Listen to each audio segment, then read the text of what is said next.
Welcome back to Out of My Mind. My name is Robinson Wells, and today we're going to be talking about coping mechanisms for dealing with anxiety.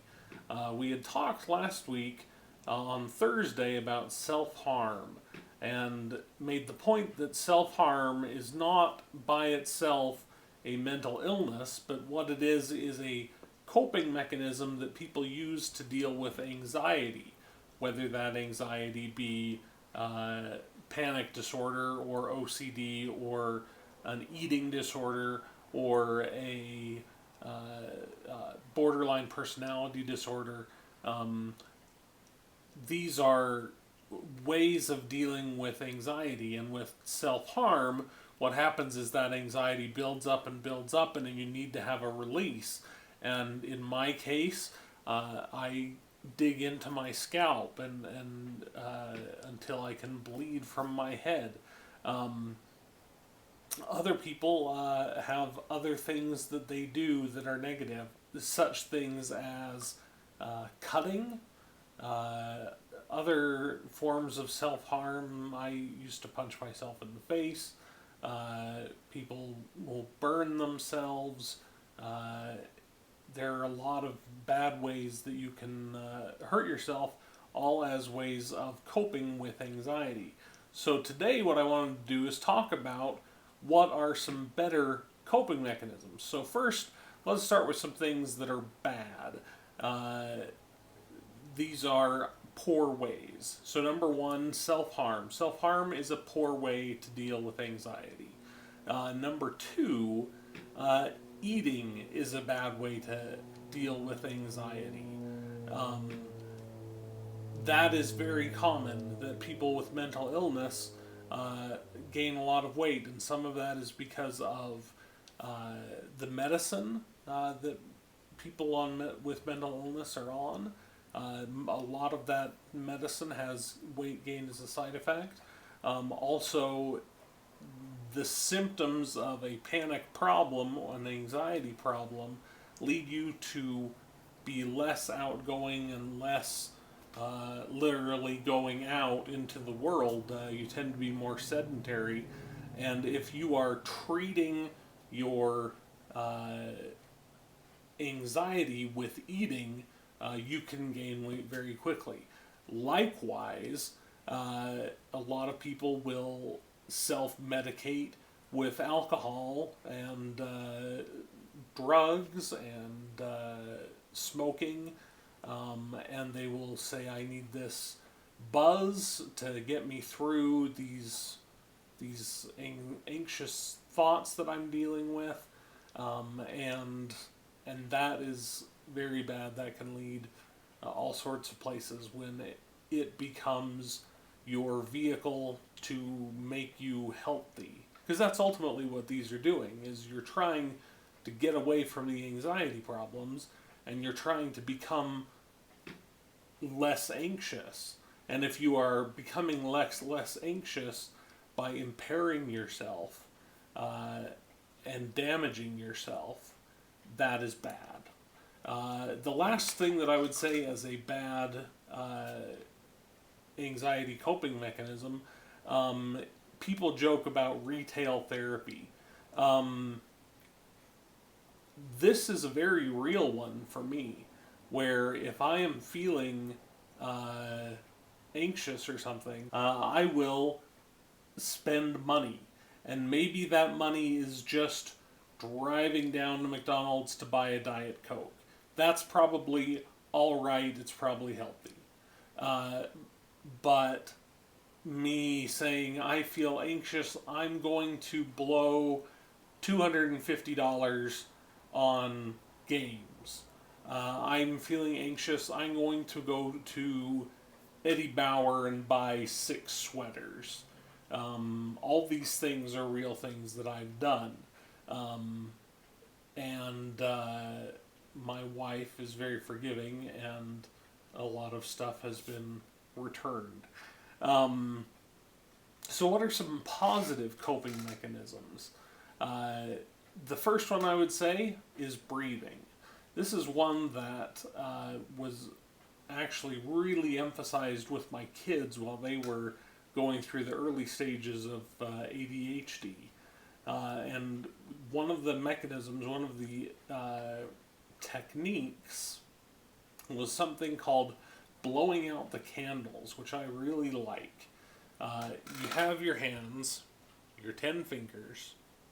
I'm too close to the camera.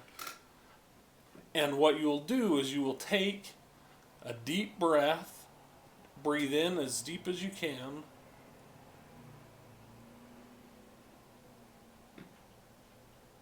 and then you will blow out your candle, blow out your thumb. You're starting over here. And you will let out all of the air that is in your chest, and you'll let it go as long as you possibly can, and then you'll put that finger down.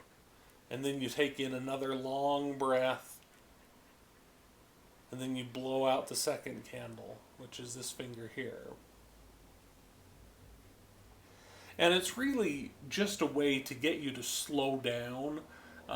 It regulates your breathing a little bit, but really what it does is it takes you out of that moment. It makes you take a step back. You realize that you're having an anxiety problem. You realize that it needs to be fixed. And so you slow down and you breathe. My wife, who is hiding in this room so that she can't be viewed on the screen here, reminded me that another thing that this does is that it lowers your cortisol levels.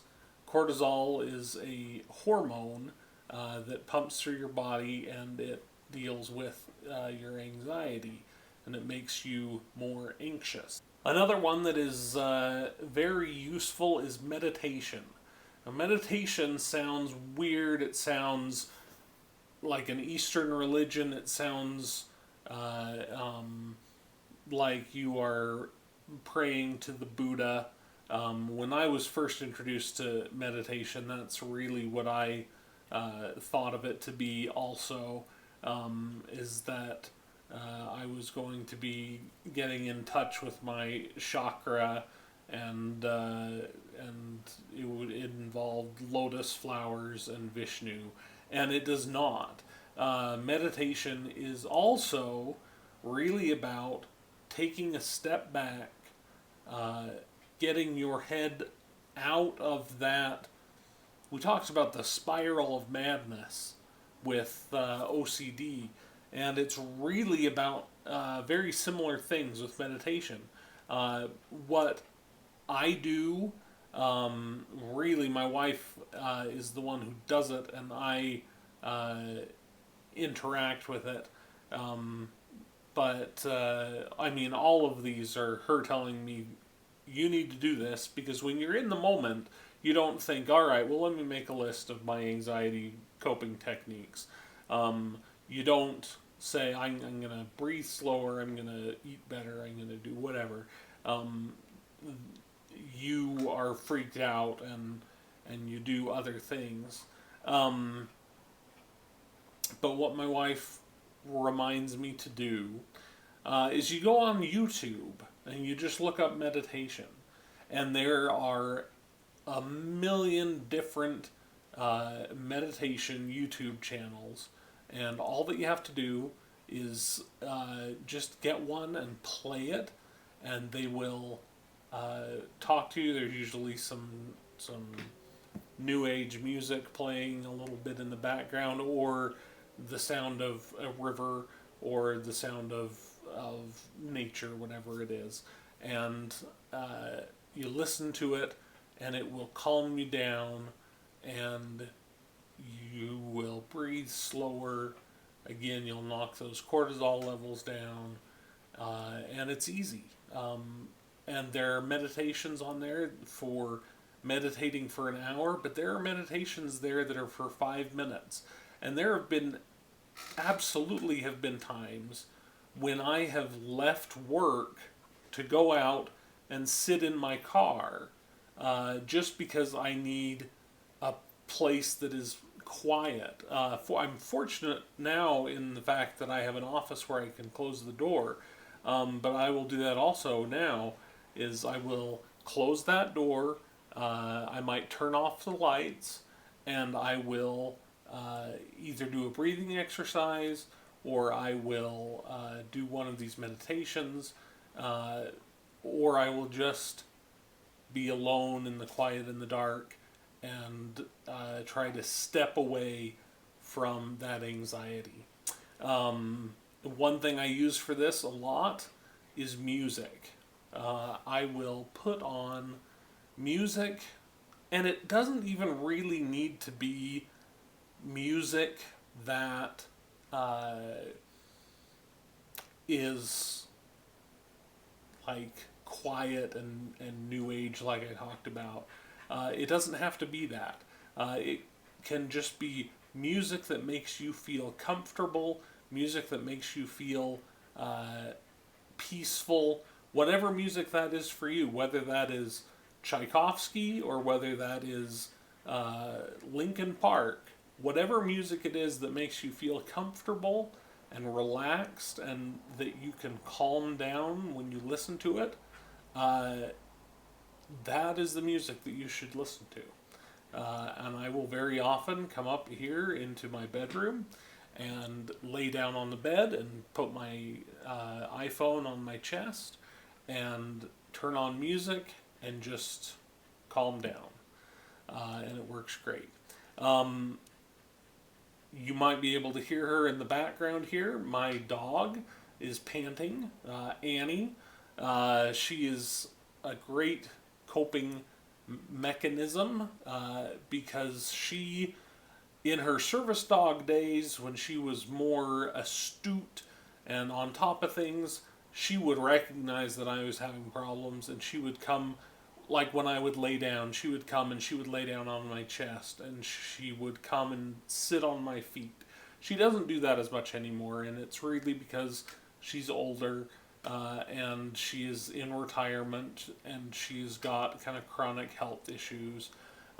But me interacting with her breaks that anxiety spiral.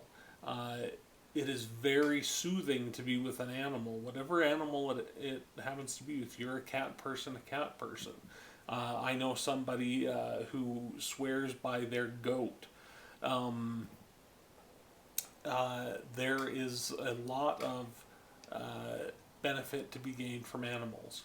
Um, Another thing, another technique, I call my mom. I'm 39 years old, and when I'm freaking out, I call my mom.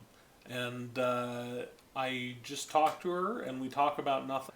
But it gets my mind off of the problems. Stops me from catastrophizing. It breaks that chain. Lastly, I would say exercise. Exercise is a big thing. I've got a good friend who asked to be left anonymous, but she emailed me after this self harm thing. She said that she had a lot of anxiety problems associated with an eating disorder. And she said that her go to anxiety coping technique was that she would go for a walk. My wife, when she was in college, she would call home, she would be having struggles, and her mom would always say, get a popsicle and go for a walk. And that would help her every time. Go for a walk. It gets you out of home. This is a side note, but it's worth talking about. My family recently went on a trip without me because I didn't have the vacation days at work to go with them. And so they went up to Yellowstone Park to a family reunion, and I stayed home. My psychiatrist said, uh, before this happened, he said, I need you to make a deal with me. I need you to go outside every day. You need to go somewhere. And granted, on the days that I would normally go to work, I went to work, and that was me getting out of the house. But Saturday and Sunday, I very easily could have just holed up in the house, and he said that that's very detrimental. What you need to do is you need to be outside and you need to be interacting with people. So taking a walk, or going for a run, or going to the gym, all of those things are good coping techniques. We are out of time. Thank you guys for listening. This has been fantastic. On Thursday, we're going to get a little bit of a rant because my wife read an article that has got us both somewhat incensed. And so we're going to talk about that article on Thursday. But for now, I love you guys. I will talk to you later. Bye.